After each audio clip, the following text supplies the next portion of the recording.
নমস্কাৰ সকলোকে স্বাগতম জনাইছো আসাম কেৰিয়াৰ পইণ্ট ইউটিউব চেনেলৰ অন্য এটা নতুন ভিডিঅ' লৈ বন্ধুসকল আজিৰ এই ভিডিঅ'টিত আমি আপোনালোকৰ আগন্তুক অনুষ্ঠিত হ'ব লগা এডিআৰই গ্ৰেড 3 বা গ্ৰেড 4 পৰীক্ষাৰ বাবে সহায়ক হোৱাকৈ সায়েন্সৰ কেইটামান অতিকৈ গুৰুত্বপূৰ্ণ প্ৰশ্ন আলোচনা কৰিম আৰু এই প্ৰশ্নকেইটা আপোনালোকৰ আগন্তুক অনুষ্ঠিত হ'ব লগা অৰ্থাৎ 15 তাৰিখে অনুষ্ঠিত হ'ব লগা এক্সামৰ বাবে অতিকৈ গুৰুত্বপূৰ্ণ হ'ব পাৰে সেয়ে আপোনালোকে ভিডিঅ'টো শেষলৈকে ভালদৰে চাই থাকক আজি ভিডিঅ'ৰ প্ৰথম প্ৰশ্নটো হৈছে Consider the following statements. তো কেটামান আমাক statements দিয়া আছে প্ৰথমতে আমি statement কেটা পঢ়িলওঁ কি দিছে চাওক প্ৰথমটো দিছে The color of the leaves of the plant is green due to the presence of chlorophyll. দুই নম্বৰ দিছে Oxygen is released in photosynthesis of plants.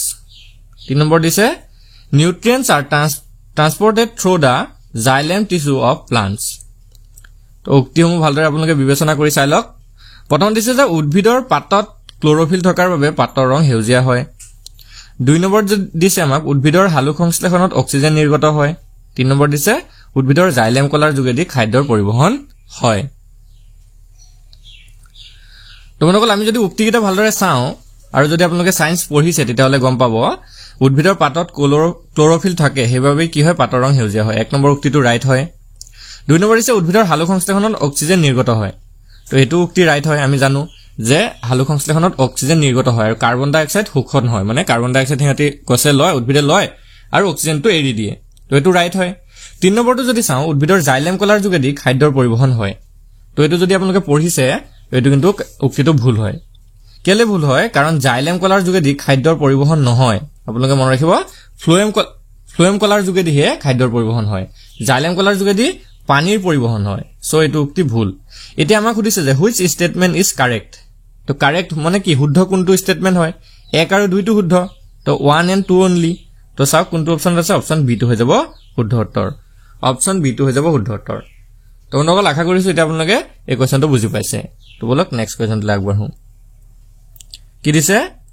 Which Indian scientist has got a Nobel prize for his contribution in physics পদাৰ্থ বিজ্ঞানলৈ আগবঢ়োৱা অৱদানৰ বাবে ভাৰতৰ কোনজন বিজ্ঞানীয়ে নোবেল বঁটা লাভ কৰিছিল তো চাওক ভাৰতৰ বিজ্ঞানীৰ কথা কিন্তু আমাক সুধিছে আৰু তেওঁ নোবেল বঁটাও লাভ কৰিছিল তো কোনজন হয় হেজন ব্যক্তি ৰাইট আনসাৰটো হ'ব অপচন ডি সুব্ৰমণ্যম চন্দ্ৰশেখৰ তেওঁ 1983 মনত ৰাখিব 1983 ত ফিজিক্সত নোবেল বঁটা লাভ কৰিছিল বিশ্বব্ৰহ্মাণ্ডৰ তৰাৰ গঠন বা নক্ষত্ৰৰ বিৱৰ্তন আৰু কৃষ্ণ গহ্বৰ অৰ্থাৎ ব্ল্যাক হোলৰ বিষয়ে বৈজ্ঞানিক অৱদান আগবঢ়াইছিল তেওঁ আৰু তেওঁ এইখিনি ফিজিক্সত দিয়া অৱদানৰ বাবে নোবেল বঁটা লাভ কৰিছিল আৰু চনটো ইম্পৰ্টেন্ট মন ৰাখিব 1983 ত তেওঁ নোবেল বঁটা লাভ কৰিছিল 1983 হয় নেক্সট কোৱেশ্চন টো আগবঢ়ো which of the following is a symbiotic nitrogen fixing bacteria তলৰ কোনটো সহজীৱী নাইট্ৰজেন ফিক্সিং ব্যাকটেৰিয়া হয় মোস্ট ইম্পৰ্টেন্ট কোৱেশ্চন ইয়াৰ ৰাইট আনসাৰটো হৈছে অপচন এ ৰাইজোবিয়ামটো হৈছে এক প্ৰকাৰৰ সহজীৱী নাইট্ৰজেন ফিক্সিং ব্যাকটেৰিয়া নেক্সট কোৱেশ্চনটো হৈছে which is the following is incorrect তলৰ কোনটো ভুল তোমালোকে চাই লওক আমাক কেটামান তো এইকেইটা যেতিয়া আপোনালোকে ভুলটো বিচাৰিব দিব অপচন কেইটা কিন্তু ভালদৰে আপোনালোকে পঢ়ি চাব লাগিব তো কি দিছে চাওক তেতেলি টাৰ্টাৰিক এসিড গাখীৰ টেঙা গাখীৰ মানে দৈ গাখীৰ লেক্টিক এসিড কমলা টেঙা আছে মিঠাইনিক এসিড আৰু বিলাহী আছে অক্সেলিক এসিড মানে কিছুমান আমাক পদাৰ্থ দিয়া আছে কিছুমান আমাক ফুড দিয়া আছে আৰু লগতে কি দিয়া আছে তাৰ হে ফুডটোত কি এসিড পোৱা যায় হেটো আমাক দিয়া আছে তো আমি যদি চাও ভালদৰে যদি আমি আপোনালোকে যদি পঢ়িছে তেতিয়া জানিব তেতেলিত টাৰ্টাৰিক এসিড থাকে এটো ৰাইট হয় টেঙা গাখীৰ বা দৈ গাখীৰত লেক্টিক এসিড থাকে এটো ৰাইট হয় কমলা টেঙাত মিঠাইনিক এসিড থাকে জানো মনকল আপোনালোকে যদি পঢ়িছে এটো ৰং হয় কমলা টেঙাত মিঠাইনিক এসিড নাথাকে কমলা টেঙাত সাইট্ৰিক এসিড পোৱা যায় আৰু বিলাহীত অক্সেলিক এসিড থাকে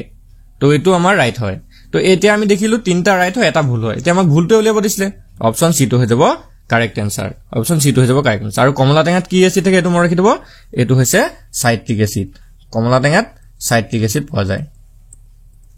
এতিয়া বলক নেক্সট কোৱেশ্চনটো আগবঢ়ো কি দিছে who is the father of biology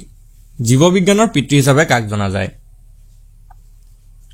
right আনসাৰটো হৈছে অপচন এ এৰিষ্টটল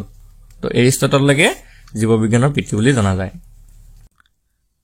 বন্ধুসকল ইয়াতে আপোনালোকক এটা ইম্পৰ্টেন্ট কথা জনাই থওঁ বা আপোনালোকৰ প্ৰিপাৰেচনটো কেনেকুৱা হৈছে চেক কৰিব বিচাৰে তেনেহলে আপোনালোকৰ বাবে এখন আমি মক টেষ্ট ৰেডি কৰিছো মাত্ৰ 25 টকা পে কৰি পিনে আপোনালোকে আমাৰ পৰা এই মক টেষ্টখন লৈ ল'ব পাৰে আৰু আপোনালোকৰ যেটো প্ৰিপাৰেচন সেই প্ৰিপাৰেচনটো কেনেকুৱা হৈছে চেক কৰিব পাৰে নিজকে আপোনালোকে চেক কৰিব পাৰিব আৰু যদি আপোনালোকৰ এডিআৰই বা আসাম পুলিচ পৰীক্ষাৰ বাবে সম্পূৰ্ণ সিলেবাস থকা পিডিএফ কিছুমান লাগে তেতিয়াহলে সেই পিডিএফ বোৰ আমাৰ পৰা পাই যাব তো আপোনালোকৰ স্ক্ৰিনত থকা নাম্বাৰটোত হোৱাটছআপ কৰি আমাৰ পৰা এই পিডিএফ সমূহ আপোনালোকে লাভ কৰিব পাৰিব তো বলক এতিয়া আমি নেক্সট কোৱেশ্চনটো ডিসকাস কৰো নেক্সট কোৱেশ্চন তো ইয়াত আমাক কেটামান স্টেটমেন্ট দিছে চাওক প্ৰথম স্টেটমেন্টত দিছে the study of flower is called floriculture দুই নম্বৰ দিছে the study of pollution is called pedology ফুলৰ অধ্যয়নক প্ৰথমতে আমাক দিছে ফুলৰ অধ্যয়নক ফ্লোৰিকালচাৰ বুলি কোৱা হয় দুই নম্বৰ দিছে প্ৰদূষণৰ অধ্যয়নক পেডোলজি বুলি কোৱা হয় এটা কৈছে which statement is incorrect কোনটো স্টেটমেন্ট ইনকাৰেক্ট হয় ভুল হয় তো আমি যদি চাও আপোনালোকে যদি ভালদৰে পঢ়িছে তেতিয়া দেখিব যে ফ্লোৰিকালচাৰ বুলি কোৱা হয় ঠিকই ফুলৰ অধ্যয়নক কি বুলি কোৱা হয় ফ্লোৰিকালচাৰ বুলি কোৱা হয় এটো ৰাইট হয় কি হয় প্ৰথম স্টেটমেন্টটো ৰাইট হয় আৰু দ্বিতীয়টো যদি চাও প্ৰদূষণৰ অধ্যয়নক পেডোলজি বুলি কোৱা হয় জানো তো এটো অপচন এটো স্টেটমেন্ট ভুল হয় তো কোনটো বিষয়ৰ অধ্যয়নক পেডোলজি বুলি কোৱা হয় হেতু জানিব লাগিব ভূমি বিষয় অৰ্থাৎ ল্যান্ড যে আছে মানুহৰ ভূমি যে আছে এই ভূমি বিষয়ৰ যে অধ্যয়ন কৰা হয় তাকে পেডোলজি বুলি কোৱা হয় তো প্ৰদূষণৰ অধ্যয়নক পেডোলজি বুলি কোৱা নহয় তো এটো দুই নম্বৰটো কি হয় ইনকাৰেক্ট হয় তো আমি গম পালো দুই নম্বৰটো ইনকাৰেক্ট অপচন বি টো হৈ যাব শুদ্ধ উত্তৰ টু অনলি তো আশা কৰিছো এতিয়া আপোনালোকে এই প্ৰশ্নটো বুজি পাইছে যদি বুজি পাইছে আপোনালোকে কমেন্টত ইয়েস বুলি লিখি জনাই দিব তো আমি নেক্সট কোৱেশ্চনটো আগবাঢ়ো কি দিছে চাওক What is the harm from the depletion of the Earth's ozone layer? অৰ্থাৎ পৃথিৱীৰ ওজন স্তৰ ক্ষয় হলে কি ক্ষতি হ'ব পাৰে তো চাওক আমাৰ পৃথিৱীৰ এটা লেয়াৰ ওজন লেয়াৰ আছে জানো আমি এই লেয়াৰটো যদি ক্ষয় হয় তেতিয়া কি হ'ব পাৰে কওকচোন যদি আপোনালোকে জানে ইয়াৰ আনসাৰটো কমেন্টত জনাই দিব ইয়াৰ লগতে আৰু এটা কথা আপোনালোকে কমেন্টত জনাবচোন ওজনৰ যেটো সংকেত সিম্বল হেতু কি হয় ওজনৰ ৰাসায়নিক সংকেতটো কি হয় আপোনালোকে কমেন্ট কৰি জনাই দিব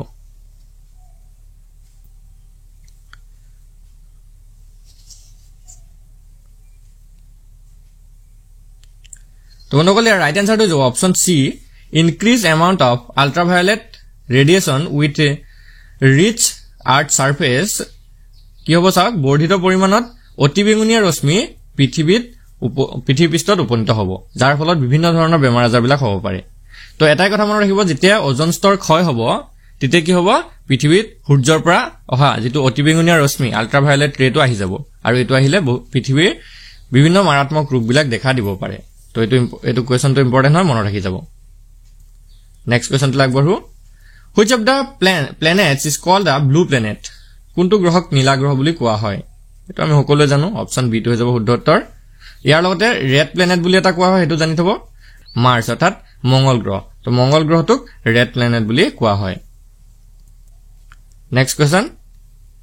the thermometer that we use to measure body temperature uses which of the following শৰীৰৰ উষ্ণতা জোখাৰ বাবে আমি ব্যৱহাৰ কৰা থাৰ্মোমিটাৰ তলৰ কোনটো ব্যৱহাৰ কৰা হয় সিলিকন নে পাৰা নে হাইড্ৰোজেন নে অক্সিজেন ব্যৱহাৰ কৰা হয় তো আমি সকলোৱে থাৰ্মোমিটাৰ দেখিছো ব্যৱহাৰো কৰিছো তো তাত কি ব্যৱহাৰ কৰা হয় আমাক সুধিছে তো নগল ইয়াৰ ৰাইট আনসাৰটো হৈছে অপচন বি মাৰ্কিউৰি অৰ্থাৎ পাৰা ব্যৱহাৰ কৰা হয় আৰু এটা কথা মনত ৰাখিব এই পাৰাটো হৈছে একমাত্ৰ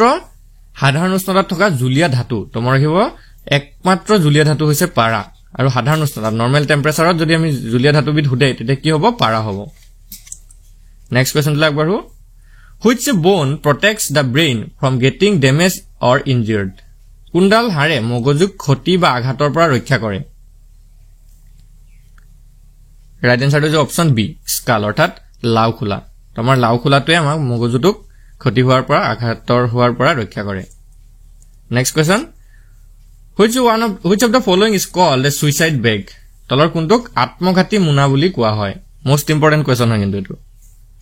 ইয়াৰ ৰাইট আনসাৰটো হৈছে অপচন এ লাইসোজোমক আত্মঘাতী মুনা বা সুইসাইড বেগ বুলি কোৱা হয় next question who discovered the circulation of blood in the human body মানৱ শৰীৰত যে তেজৰ সঞ্চালন হয় হেতু কোনে সেই কথাটো কোনে আৱিষ্কাৰ কৰিছিল ৰাইট আনসাৰটো হৈছে অপচন বি উইলিয়াম হাৰ্ভে মানৱ শৰীৰত তেজৰ সঞ্চালন হোৱাটো আৱিষ্কাৰ কৰিছিল next question what is used to preserve the body অৰ্থাৎ মৃতদেহ সংৰক্ষিত কৰি ৰাখিবলৈ কি ব্যৱহাৰ কৰা হয় তলৰ কোনটো ব্যৱহাৰ কৰা হয় তো বন্ধুসকল ইয়াৰ ৰাইট আনসাৰটো হৈছে অপচন বি ফৰ্মেলিন ফৰ্মেলিন নামৰ এবিধ কেমিকেল মৃতদেহ সংৰক্ষিত কৰি ৰাখিবলৈ ব্যৱহাৰ কৰা হয় নেক্সট কোৱেশ্চন লাফিং গেছ কি হোৱাট ইজ লাফিং গেছ তো এটো আমি শুনিয়ে থাকো মাজে মাজে লাফিং গেছৰ বিষয়ে তো লাফিং গেছটো আসলতে কি হয় ন আপুনি জানিব লাগিব ইয়াৰ ৰাইট আনসাৰটো হৈছে অপচন সি নাইট্ৰাছ অক্সাইড লাফিং গেছটো কি হয় নাইট্ৰাছ অক্সাইড আৰু ইয়াৰ যেটো কেমিকেল ফৰ্মুলা হেটো হৈছে N2O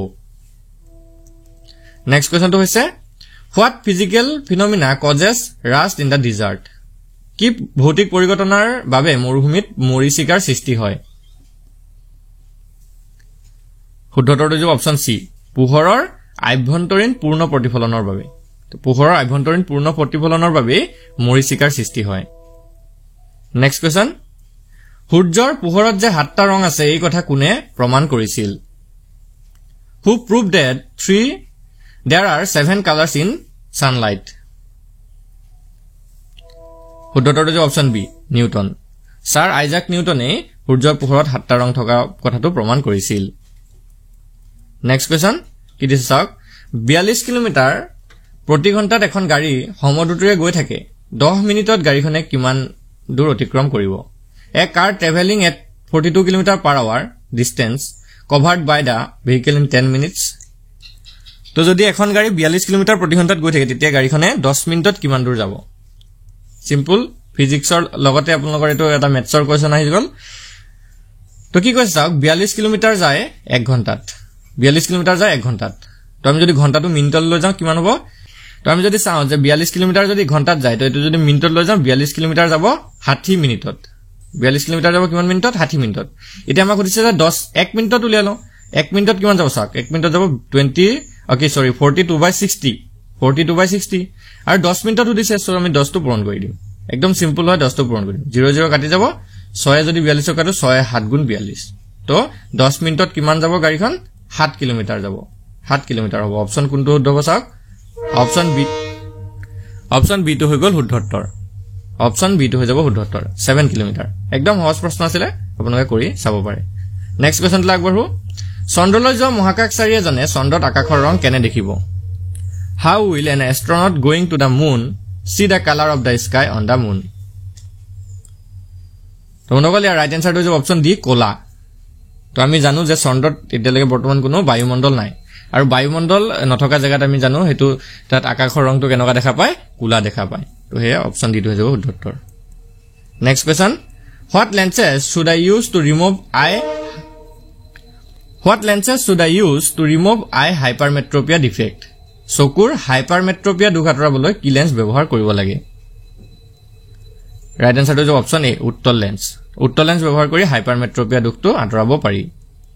আজি ভিডিঅ'ৰ লাষ্ট কোৱেশ্চনটো হৈছে